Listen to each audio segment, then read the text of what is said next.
mais conhecido como Pisca Martins. Sou professor de geografia, sou músico, sou produtor musical, compositor, cantor nas horas vagas também. Bom, a minha inserção dentro do mundo da música, ela acontece a partir do momento em que eu deixo de ser jogador de futebol, porque na década de 80, né, eu fui jogador de futebol, joguei juvenil, joguei júnior pelo Oratório, aqui do nosso bairro Santa Rita. Fui bicampeão pela Copa Marcílio Dias, né, aqui no bairro do Trem, pelo Panamá. E fui estudar em 87 para São Paulo, onde eu fui estudar técnicas agrícolas. E lá eu comecei a participar de clubes lá, jogando em clubes de fazenda, até ser chamado por times de terceira divisão, na qual no ano de 89 a gente foi campeão da terceira divisão do estado de São Paulo. Eu fui chamado para jogar no Noroeste de Bauru, fazer o teste no Noroeste de Bauru, eu passei, né? E quando eu estava prestes já a ingressar no Noroeste de Bauru, eu tive um problema, um acidente, né? Jogando futebol mesmo, eu fraturei meu tornozelo. Foi quando eu passei 3 meses sem poder me locomover naturalmente. E aí eu peguei e tinha bem na frente da onde eu morava, lá em Bauru, uma banda que ensaiava, e eu comecei achei interessante isso.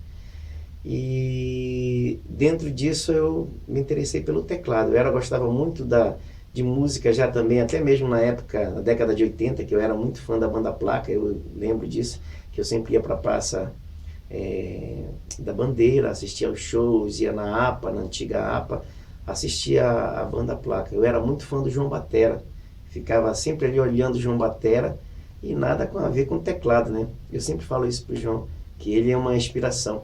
De certa forma, a banda Placa foi uma inspiração. Então, e a partir de 89, 90, eu comecei a me interessar por teclado, né? E aí eu fui aprendendo sozinho, eu sou autodidata, né? E consegui aprender o instrumento, assim. E a gente, lógico, a gente está em constante aprendizagem. E parti já tarde também, né? Com 24 anos, porque ninguém consegue aprender música tão tarde, né? E chegar no nível profissional que eu cheguei com 24 anos, né? Eu aprendi muito tarde. Talvez se eu tivesse aprendido um pouco mais cedo, eu tivesse tido uma carreira bem mais promissora no mundo da música, né? Mas, assim, eu comecei a partir de 24 anos e me interessei até então, esse dom que já era um dom que já de muito tempo, né? E passei a tocar com vários artistas daqui da cidade. A primeira banda que eu entrei aqui foi a banda Alternativa, que era uma banda minha, do Pingo, do Binho, né? Depois fui para a banda Moara. Depois eu saí da banda Moara, paralelamente a isso, tinha uma banda com Cleverson Bahia, chamada Sigma do Oitante. E aí eu fui passando de banda em banda Impactos, né, do Zeno Silva. Em 97 eu vim para a banda Placa, recebi o convite do Carlito para participar dessa banda, que realmente ela teve uma influência muito grande lá no início, lá, antes mesmo de eu pensar ser músico. E aí eu tive a sorte de gravar, acho que o terceiro CD da banda, né, Lumiar, né, o CD Lumiar. E inclusive também a banda Placa, eu digo que a banda Placa é uma referência na minha vida, porque a banda Casa Nova, que hoje basicamente quase tem 20 anos, né, de fundação, ela nasceu dentro da banda Placa. Então eu digo que a banda Placa é o pai do Casa Nova, da banda Casa Nova, né? É uma influência muito bacana. E assim, sou compositor, né? Tenho várias músicas de composição, parceria com Zé Miguel, tenho composições com Henrico de Michele, com Cleverson Bahia, né? Uma música minha chamada Primavera de Maio. Primavera de Maio ganhou um festival, a primeira vez que eu participei no festival foi em 2007, e ganhei o festival com a música Primavera de Maio, na qual a intérprete era Ana Martel, né? E assim, e até então eu também produzo, né, os trabalhos da banda Casa Nova, na qual é uma banda minha, né? A gente já tem 2 CDs dentro dessa banda, que é 3 agora, que na realidade gravou. O primeiro é o The Best of Quarteto Casa Nova, o segundo é The Greatest Hits, Quarteto Casanova, que é só compilações de música da dance music, da disco music. E esse agora que a gente vai lançar ainda, nesse ano de 2016, que é mais balada, meio parecido com o primeiro CD, mas sempre dentro daquela linha do Quarteto Casanova, que é as compilações. Na realidade, assim, a minha relação com a música é muito intensa. Eu acho que assim, que a minha vida, a partir do momento que eu ingressei nesse mundo musical, no mundo mais profissional da música, eu tive acesso a pessoas, a lugares, né, ao ciclo de amizades, né? Então eu digo assim que a música ela é muito importante da minha vida, porque eu conheço uma boa parte do Brasil, tocando com os artistas regionais, viajando, né, divulgando a nossa música amapaense, né, fora. Hoje em dia eu não estou tão atuante, mas houve uma época que era mais, né, mais atuante.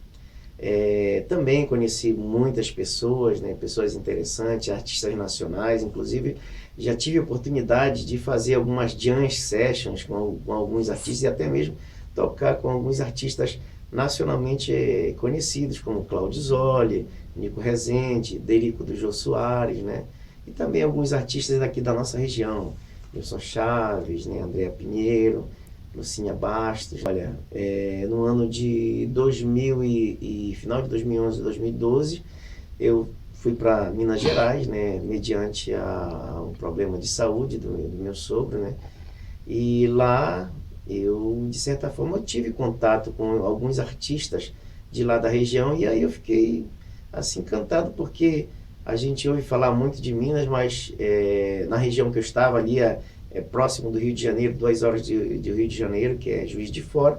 Então a influência é muito grande do samba, né, da música autoral, mas do samba, né, do rock também, e também da música maneira, aquela coisa da mistura do clássico, do barroco, né, que Minas Gerais tem muito disso, e do regionalismo da região. Então eu conheci várias pessoas, vários artistas, né, assim, que tem trabalho maravilhoso e que o povo brasileiro não tem acesso a isso, porque, de certa forma, não é uma música comercial, é uma música mais trabalhada, bem mais elaborada. Infelizmente, a economia da música não foca esse tipo de trabalho, que é uma pena, né? Porque são trabalhos desses que engrandecem, que fazem com que a cultura do país se eleve. A gente é sempre influenciado por alguma coisa. Eu tive a base da minha infância foi ouvindo muita música, porque meu pai era muito musical, minha mãe era muito musical. Então eu ouvia muito Roberto Carlos, muito Jacques do Pandeiro, muito Luiz Gonzaga, muito Chorinho, né? Então eu sempre passei a ouvir isso. E também como adolescente, né? Graças a Deus eu vivi num período ali naquela transição de adolescência, final da década de 70, início da década de 80, e dentro da adolescência a gente sabe que a gente é influenciado pelo modismo. Então, naquela época, que eu chamo que foi a década da música, né, onde foram inventados os sintetizadores, que proporcionou a produção de vários trabalhos assim, fenomenais, fantásticos, que vão ficar eternizados para o resto da vida da humanidade, né? Graças aos sintetizadores. A música da década de 80, né? Muita música internacional. Então a gente foi bombardeado com isso, né? Pela influência norte-americana, inglesa, né? De trabalhos como Michael Jackson, George Benson, Earth, Wind and Fire, Kool and the Gang, né? Do rock, Pink Floyd, AC/DC, né? Led Zeppelin, Genesis, né? Kraftwerk. Então eu sempre escutei isso, e na realidade hoje em dia quem escuta isso é um público que é o mais jovem, né? Dito como olha, gosta ter um gosto cultural assim bem mais refinado. Não, a gente viveu diretamente essa influência, a gente ouvia isso, era a música que tocava. Então era o popular daquela época. Naturalmente vinha pra gente de graça. Então vários cantores, várias bandas eu fiquei conhecendo e fiquei gostando das músicas que mais tocavam na rádio. E a banda Placa sempre tocava isso, né, nas tertúlias, nas apresentações que fazia, e isso nunca me sai da cabeça, principalmente no Macapá Verão, nos Macapás Verões da década de 80, que eram maravilhosos, né? Então, nas tertúlias do Círculo Militar. Então, essa minha influência de música americana e também música brasileira, porque a música brasileira também sofreu uma intervenção, né, aliás, influência dessa música americana, né, música mais comercial. E se a gente pegar, por exemplo, o trabalho de Djavan, Gilberto Gil, Guilherme Arantes, né, Marina Lima, todos eles têm essa característica do New Wave, né, aquela coisa mais dançante, bem mais alegre, né. Então isso, eu tive acesso a isso. Uma parte de mim está dentro disso que eu escutei. A outra parte também está pelo fato também de eu ter estudado, de eu ter direcionado a minha vida em estudar ciências humanas, né? Eu sou formado em geografia pela Unifap, e a gente começa a perceber também que a gente deve valorizar as coisas da gente, né? Que eu acho que é importante, que apesar da gente estar recebendo informações de várias partes do mundo, mas a gente também tem que criar nosso espaço e mostrar também a nossa identidade, que eu acho que isso que realmente vai determinar, diz, olha, o povo mapaense tem essa cara aqui, ó, marabaixo, batuque, lá se toma açaí, se toma bijingibirra, lá se dança o marabaixo desse jeito, lá a gente tem o curiaú, lá a gente tem o pessoal remanescente de quilombos, o pessoal do Mazagão, né? Então a gente tem algumas festas tradicionais, e isso é importante, porque isso é a nossa identidade, é a nossa cara, né? Por mais que venham pessoas de fora, tentem trazer e até mesmo querer implantar suas culturas aqui, mas a gente tem a nossa identidade, que eu acho que é o que vai realmente dar a nossa característica, a nossa identidade para o mundo, né? Porque eu acho que assim, que a gente não é dissociado a nada. O cara do Japão, ele tem acesso a nossas informações, né? Aliás, nós temos acesso a informações dele, mais, né? E eles também precisam ter essas informações. E eu acho muito salutar, por exemplo, o trabalho que é feito dentro desse projeto de audiovisual, que que o Carlito tem essa proposta maravilhosa, né? Que está levando o conhecimento das pessoas, das principais figuras que passaram por aqui pelo Estado, que criaram, que fizeram alguma coisa em prol da nossa sociedade e da nossa cultura.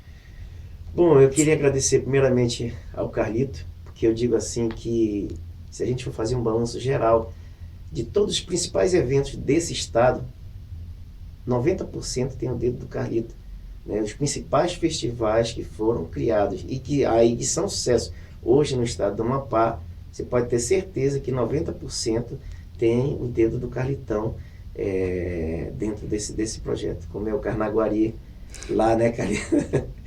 Carnaguari, então, assim, um projeto maravilhoso, gente. Eu me sinto muito honrado, muito agradecido em estar fazendo parte dentro dessa plédia, dessa coleção de artistas, de ídolos, né, do meu estado. Apesar de eu ter nascido em Brejo, mas eu me considero, eu sou amapaense, eu sou macapaense, eu amo aqui essa minha região. Passei muito tempo fora daqui estudando, mas eu sempre estive presente de coração e de alma. Eu acho que eu posso morar na Europa, posso morar em qualquer lugar, mas eu sempre vou sentir como o meu espaço, como o meu lugar, como a minha morada, meu berço, né?